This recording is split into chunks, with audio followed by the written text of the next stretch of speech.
China in Your Hand from Tapao on Revenge of the 80s Radio. Carol Decker is out front. Carol recently released new music and a new single while under government-imposed shutdown. She's here with me now. Welcome to Revenge of the 80s Radio, Carol Decker. Thank you so much for having me on the show, Chris. It's a real pleasure to talk to you. It's great to have you here, too. Let's get right into it. You have a new single out, Be Wonderful. We try to be wonderful here. What inspired the new track's creation? As you enjoy a nice gin and tonic, and I'm going to probably have some scotch while we talk. Yeah, well, I'm having it for breakfast. No, actually, the time difference, it's kind of 4:30, and I think in lockdown, drink o'clock gets a little earlier each day. That's right.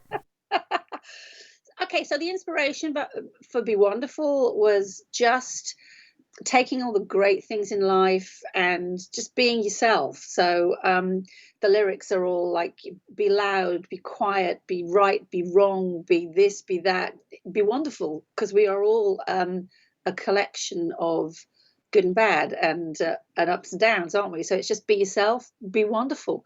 And we got the track recorded before Christmas. We had a writing session, me and my long-term power partner, Ronnie Rogers, and a couple of the band members. We got in the studio and we got 3 tracks down, one of which is Be Wonderful.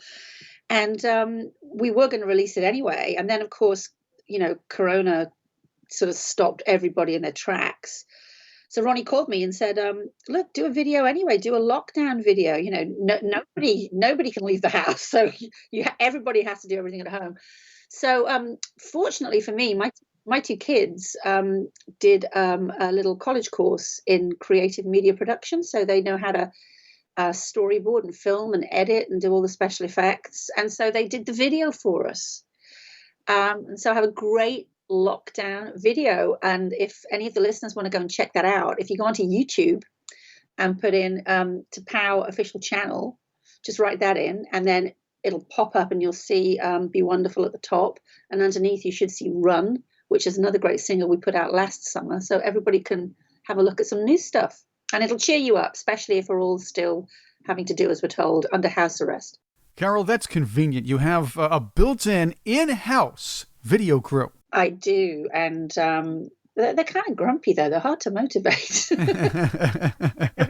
Their parents. And I had to say, can you just pretend I'm a client? Because if I was a client, you wouldn't speak to me like that. When I say, I'd like to change this. And they're like, no, that's the way it's going to be. And I'm like, no, we're going to talk it through. And in the real world, your client would sleep on the ideas, come back to you the next day and say, I really like the beginning bit, but I want to change the middle. And that's what I'm doing. So we had some little conversations about how you collaborate and, be reasonable with people. But in the main, we did it brilliantly between us. And those kids will never know from all that cumbersome equipment we used in videos back in the 80s. Oh my God. All the videos that we did for our back in the day hits, like, one of our biggest hits in the States, of course, was Heart and Soul. That was done in Pinewood Film Studios. Yes. Where they do all the James Bond, and it's still a massive studio. And the back project in the video for Heart and Soul, there's 2 versions of me. There's me singing to you, and then there's this back projection behind me wafting around. And the guy who did that, he got an Oscar for all the back projection, and Ben-Hur. He's probably long departed this earth now, I expect.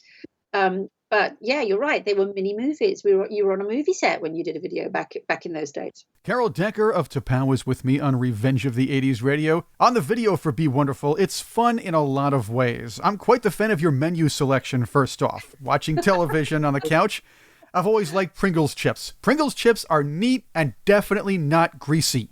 Well, what we did was we went for the whole lockdown thing where I'm in a onesie. I don't know. You guys have onesies in the States? It's like PJs you just zip up to your neck, Oh yeah, we have feety pajamas in the United States. Yeah. So we went for the, you're on the sofa, you don't get out of your PJs, surrounded by junk food, pizza, and alcohol, expanding by the minute, and we sort of went for probably what most people are doing. And then we've got a couple of chickens and we have a duck. and a duck called Joey, who used to have a sister called. Just to be clear, they don't eat the chickens and the duck in this one. There are other wings they have, and that's a different story. Okay? So Carol's not eating the chicken and the duck. They're part of the video. Oh, no. But they're our pets. They're so lovely. And so there's the two chickens and the duck, Joey, who had a sister called Chandler, who sadly the fox took. Joey and Chandler. And, perfect names. There you go. Absolutely, named by my daughter. And Finn, who is our Irish setter, and he's just turned 1, so he's nutty. And so we just use everybody and everything in the house to make the video as fun as possible and as bonkers as possible, because lockdown is a bit bonkers, isn't it? It's just surreal. We don't want to be locked down anymore, but if it produces more fun videos like yours, maybe I could stand it in some ways. Well, for the next single, I'm going to have to find some more co-stars, because I think the chickens have been in 2 videos now. The problem is they're all locked down too, so that makes it harder. Absolutely, yeah. Okay. And keep in mind, the pizza, all good. How hot do you like the wings? I saw the big bottle of hot sauce next to you too. Oh, Frank's. Yeah, that's an American brand, isn't it? Yes, I have some as well. I love it because it's really vinegary, very Carolina. And I've been to America so many times. As you know, my career kicked off in the States. Our first big international hit was with Heart and Soul, which got to number 4 on the Billboard chart. So I was touring my little butt off all around America for a long time, and just I love the way you guys do that casual happy hour, cocktails and wings thing. We don't do it very well over here. I just love that. You got to bring it there. Make it a thing there. I'll try my best. Tired of fish and chips? Get some chicken, get some wings and beer. All good. Yeah, absolutely, yeah. For the geek and nerd in all of us, Carol Decker's with me on Revenge of the 80s Radio, and there is a lot of that geek and nerd in me, as my listeners probably know already, and people who know me personally know that a little more. You have a wall of comic books in the video, references to action figures, a stormtrooper, Ninja Turtles, and dragons. So yeah, that's all good. And a huge squirt gun. You're quite the shot. Yeah. Well, I have to do battle with the stormtrooper, don't I? Because one of the lyrics is "Be brave," and, be brave, be foolish, and that's all my kids. That's all my kids' stuff from when they were growing up. You know, they love the Star Wars. They've got the Nerf guns. The poster is of all the. I think it's the DC figures. I thought it was DC. You had, yep, DC, yep. And that bit goes behind the lyric. You've got to tell your story, and so we just try to factor everything we could in, and we're great kind of pop culture fans in our house. You know, we've got, as I say, I just used everything that my kids have had as they grew up. Are you a comic book fan, or is that something that your kids are into? I was when I was younger, and my husband has a fantastic. He's a bit of a hoarder. He has a collection of ancient Star Wars comics. I need to see if they're worth something, because they're just gathering dust. And let's face it, might as well have the money. And my kids, they've kept a lot of their toys as well. And I used to read a lot of comics and have the you get the annual at Christmas. Probably different things to what you guys have. We used to have the Dandy and the Beano when I was a kid over here, so that the different comic characters. But yeah, you'd be amazed what's collectible now, wouldn't you? Exactly, Carol. I wish I kept some of the comic books in mint condition when I was younger. But the thing is, when you're younger, comic books sort of read. They weren't to collect. You're supposed to play with them. You're supposed to read them, trade them with your friends, read their books and everything else. Yes. I guess that's why the mint condition ones are all worth so much now, because they're rare from back then. And also, my husband, I think he's a bit of a nerd. He's got, you guys call them chips, over here we call them crisps, and he's got like ancient from the early 80s crisp packets, all flattened out and all in a pile of crisps, or aka chips, that don't even exist anymore, that they don't make anymore. So it's kind of documentation, really. I want to take a side note. You mentioned your husband, Richard Coates. Yeah. Just so our listeners know, he's a huge restaurant guy, a brilliant chef. I guess the chip collection, or the chip bag collection, really does make a lot of sense when that's put into context. It certainly feeds into what he likes to eat. It's funny, when I first met him, he is, as you say, an amazing chef. He was trained at the Ritz Hotel in London, which is really famous, and he's a classically trained French chef. When I first met him, all he had in his refrigerator was like some chocolate and a bag of chips, because most chefs, they've been tasting food all day, so the last thing they want to do when they get home is eat. Exactly. You don't want to bring work home. Who wants that? So he eats the worst junk you've ever seen. He really does. That's a new thing you learn. Carol Decker is with me on Revenge of the 80s Radio. You formed T'Pau with Ronnie Rogers and the rest of the band. You and Ron have played together in recent years, but before we get into that, how much of a Star Trek fan are you, or were you at the time? Or were you like a guy? Were you somebody who enjoyed the show, or watched it a bit, or perhaps full-on Trekkie? Yeah, no, I was not a full-on Trekkie, but I did watch the show. So, this was obviously the early TV series with William Shatner and Leonard Nimoy, and I liked it. I liked it, but no, I wasn't a Trekkie. So, the way we got the name was we'd recorded the album in a studio in Wisconsin, not far from Chicago, with Roy Thomas Baker, who was very famous for all the Queen albums and the Cars and Motley Crue and stuff, an amazing producer.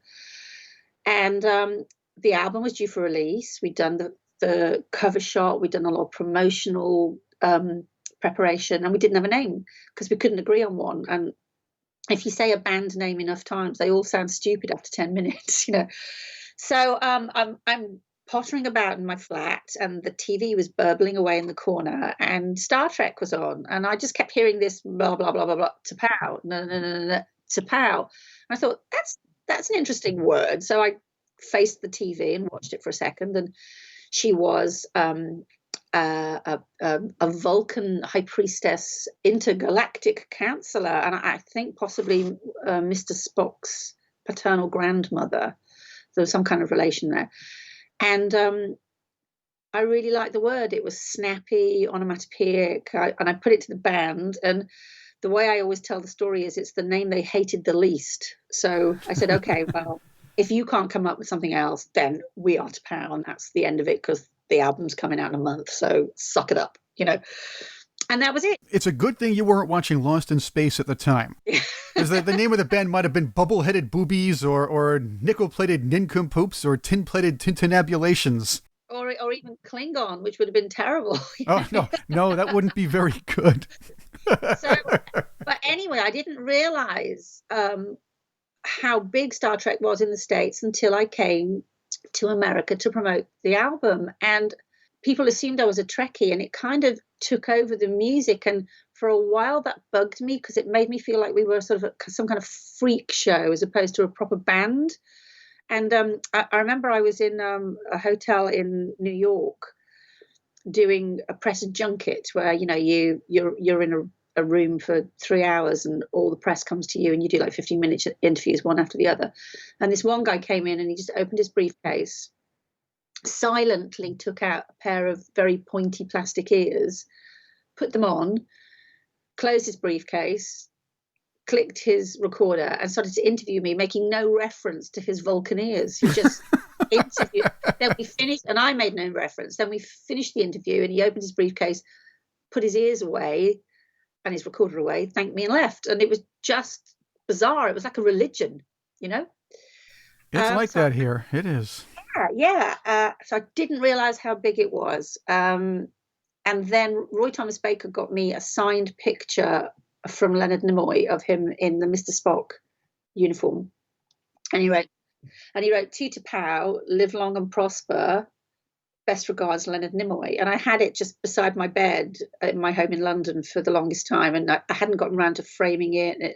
It had gotten dusty and stuff. So one day I'm doing some housework and I get the furniture polished and I'm spraying around. I think I'll just wipe that picture clean and I must frame it.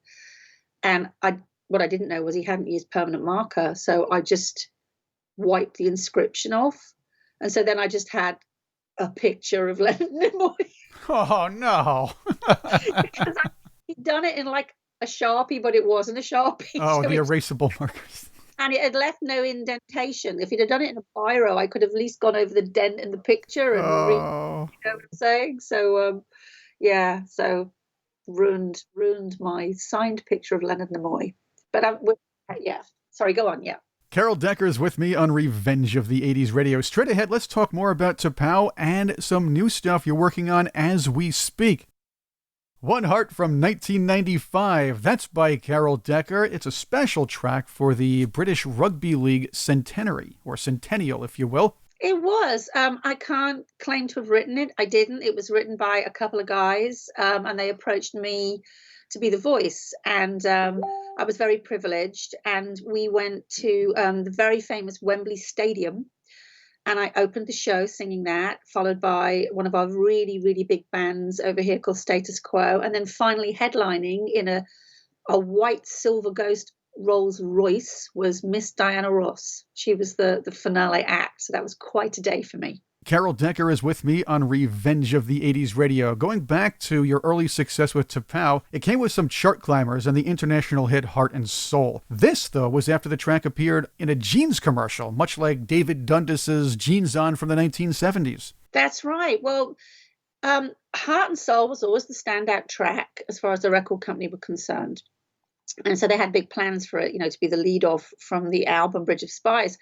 So we released it here in the UK and it flopped. It just scraped into the top 100, like number 98 or something, and disappeared without trace. And we thought, okay, they're going to dump us because record companies are very ruthless. They're not going to invest any more money and they drop you like a hot potato if you don't make an impact. So two things happened that gave us a reprieve. One was, God bless the United States of America, you took to the song and it soared up the Billboard chart, went to number 4 and stayed on the Billboard chart for months. It would drop down and go back up a couple of places and drop down and go back up a couple of places. So that was amazing. And then a very popular brand of jeans, certainly in this country, I don't know if they were on sale in the States back then, called Pepe. Pepe, Pepe. And they really loved the song and they used us in their cinema advert campaign. So we got a second chance. The song suddenly became cool here in the UK. So they released it and it went to number 4 as well in this country and pretty much then top 5 wherever else it was released in the world. So I thank Pepe Jeans for the second chance in the UK, but I really, really, really thank the USA for loving that song and taking it into the Billboard top 5. There was a time in the US where you could hear that song almost every hour on the radio. It was hugely popular. MTV played it constantly, and that was a big one too for you guys. Yeah, well, it was called Heavy Rotation, wasn't it? You get onto Heavy Rotation. No, it was amazing. It was just groundbreaking for us, and I love America. I love it. My best mate lives in LA. I love Manhattan. I just adore the country. It's got so many fantastic people and so many different styles because you're a continent, not just a country. The scenery and just love it. So to have a hit in the States meant I got to spend a lot of time in the States. So I loved it. Carol Decker is with me on Revenge of the 80s Radio. I often hear about singers who gain fame in their early to mid-20s, and all of a sudden they have a ton of money, they want to spend it, they don't know what to really do with it, or perhaps virtually burn it up with instant luxuries and expensive party habits. From what I have been reading about you, Carol, you were quite different. I was late to the party with singing. I didn't start singing until I was 22. When somebody persuaded me that my voice was good enough to give it a shot as a career. I was 24 by the time I got decent management, 26 by the time I got my deal. I was positively geriatric in pop terms. And I'd been broke for a long time. I'd been in and out of sort of what we call dead-end jobs, in and out of bar work, working in sort of shops and on and off unemployment benefit. My dad would bail me out now and again, so I really had a tough time. So by the time my success came, I was pushing 30 and I knew what it was like to have no money. So I respected my money. I'm not mean, or as we say in the UK, tight.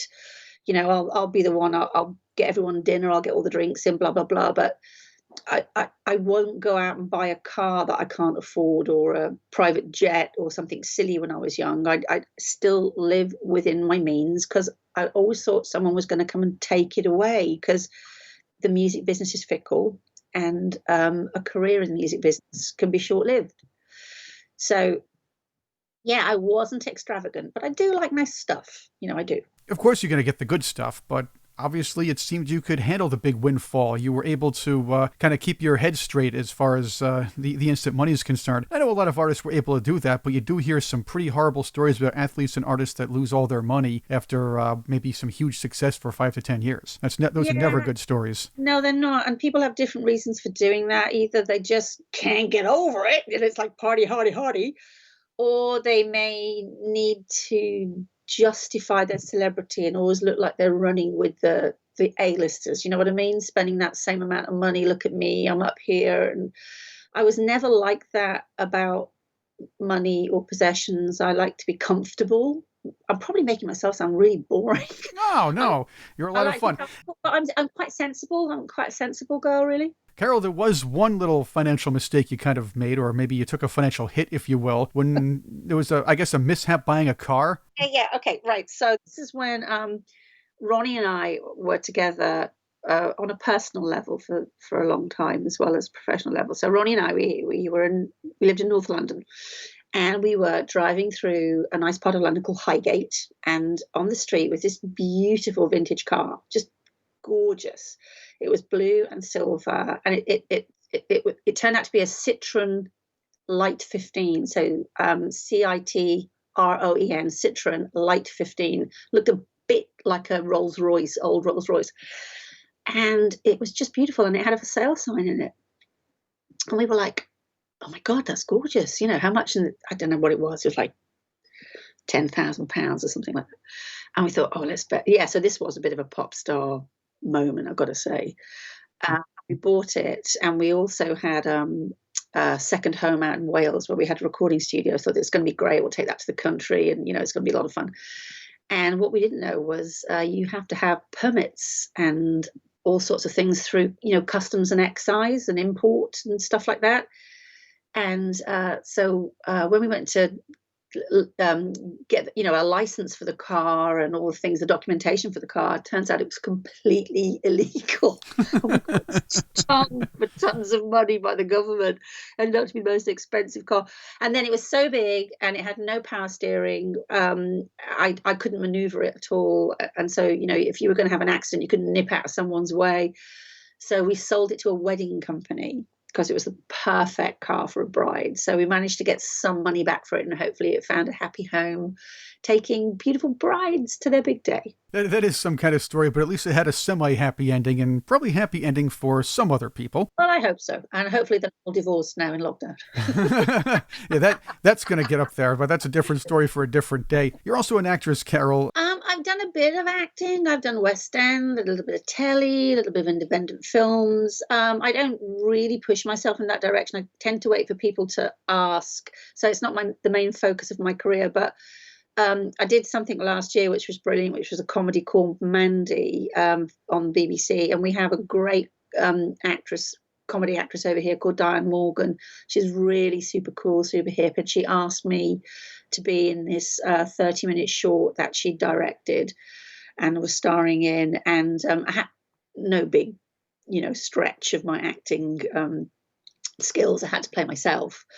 But I had to be prepared to send myself up, you know what I mean? Really take the mickey. And it was just such fun. So might be on YouTube. If you go looking for Mandy by Diane Morgan, and you might see me in there. I don't know how these things work internationally, but it was on BBC iPlayer. So but it might have snuck onto YouTube by now. That was great fun. And I'm very lucky that, because I'm still working 30 years later, and certainly here back home, I'm also a little bit of a personality. Without sounding conceited, I do get asked to do bits and bobs. I present radio shows, I do a bit of acting. I get on all the pop. I'm a pop quiz tart. Love going on all the quiz shows and winning a couple of trophies. A game show, a game show lover like that. I respect that very much. Yeah, we have shows over here called Pointless and Celebrity Mastermind, and basically, I'll do anything for money. I have schools anymore. You were also on Celebrity Master Chef.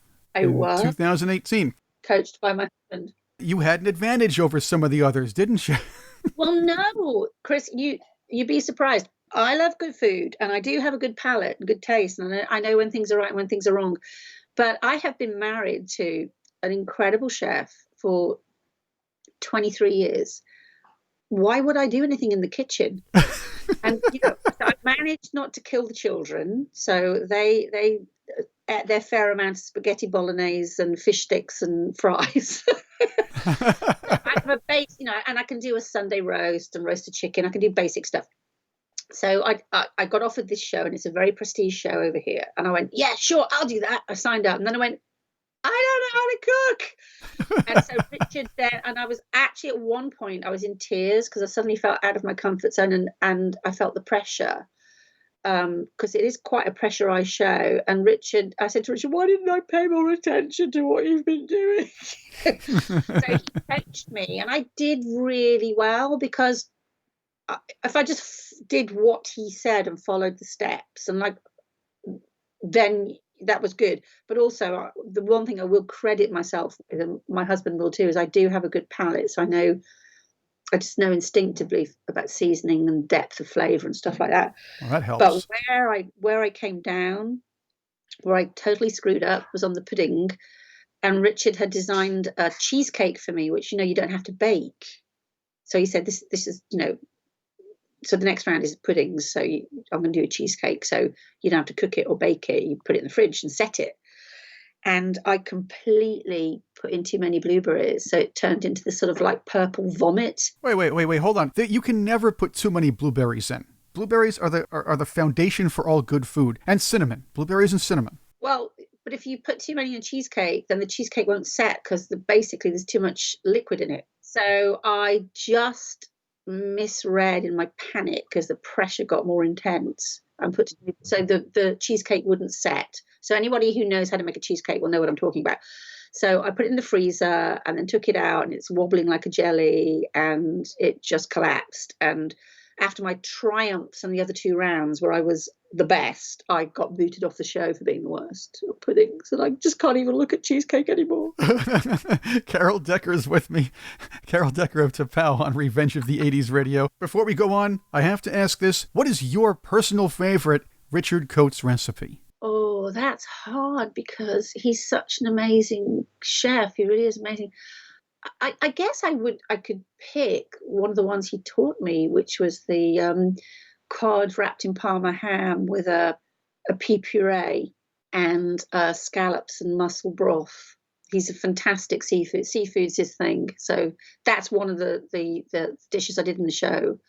And he's brilliant at that. So if I had to pick one, I'd probably pick that. Carol, I see you're also going to be performing with the Orchestra of Opera North next year. This was something that was kind of moved from this year to next, obviously, because of the pandemic thing. You, Belinda Carlisle, Jimmy Somerville, and many others will be doing this. It was my privilege last year to do the show. And so it's a 75-piece orchestra, and it's in the Millennium Square in Leeds, which is one of our big cities in the UK. And it was emotional, because China in Your Hand, if anyone listens to the song in the States, it's got huge string parts in it, but they are synthesized, because that's what you did, back in the day. Excuse me, little yawn. And to do it with a proper orchestra with violins, violas, cellos, brass, timpani, it was all I could do not to cry. So we've all been rebooked, slight amendment to the billing, because Belinda's joining us, which is fantastic. I know Belinda very well. She's lovely. And she has some of the best songs ever from the 80s. So I can't wait to hear her stuff with the orchestra as well. And we've got it all our gigs have been rescheduled for next year. So it's all going to be so sweet and so poignant when we're all back on that stage. It really is. That's the new thing, apparently. 80s bands recording with orchestras. Yeah. And I also did last November, I did similar with the BBC Concert Orchestra in London at the London Coliseum. Again, an amazing orchestra with an amazing conductor and arranger. And I have a host of gigs in Germany, similar, with a huge orchestra. It's called A Night at the Proms. But that's probably going to be rescheduled for next year as well. So it's frustrating. Everything that's happening, I'm frustrated. Other people have been through much worse than me. So I do appreciate that. But all my work's gone for the entire year. So I can't wait for this to be over so I can get back on the stage, and especially back in front of these massive orchestra. It's a whole new layer to my career. It's amazing. And the new music, of course. You released Run before, Carol, and you have some other tracks coming soon as well. Yeah, we've got it. Well, I can't tell you what they're called yet, but That's we've got okay. some new stuff to come. And last year we put out a great summer track called Run. Again, you can find that on all the download sites, or you can go to YouTube and look for it, T'Pow, Run, and look at the video and have a good listen. That'll really, it's a real summer song. It's a good time to listen to it right now. And so we're just popping out new tunes, and in a couple of months' time, we'll pop out another one. But just so the listeners know, if you want to, follow, I'm on Twitter at Carol Decker. And we have Facebook, which is just T'Pow /Carol Decker on Facebook. Or you can go to the website, which is all the W's, t'pow.co.uk. And that's all lowercase, no apostrophe. So just TPAU, t'pow.co.uk. So if anybody stateside wants to, follow us and keep up with our new stuff as well as all the brilliant classics, I'd be super grateful. I'd be honored if you guys took a listen to some new things. And we definitely will, Carol. Bless you. Carol Decker, thank you once again for being with us on Revenge of the 80s Radio. Chris, it's been an absolute privilege. Lots of love. Stay safe. Keep well to all your listeners, and we'll see each other on the other side. And say hello to the chicken and the duckies for us in your yard, and let's play the new single, Be Wonderful, new from Carol Decker on Revenge of the 80s Radio.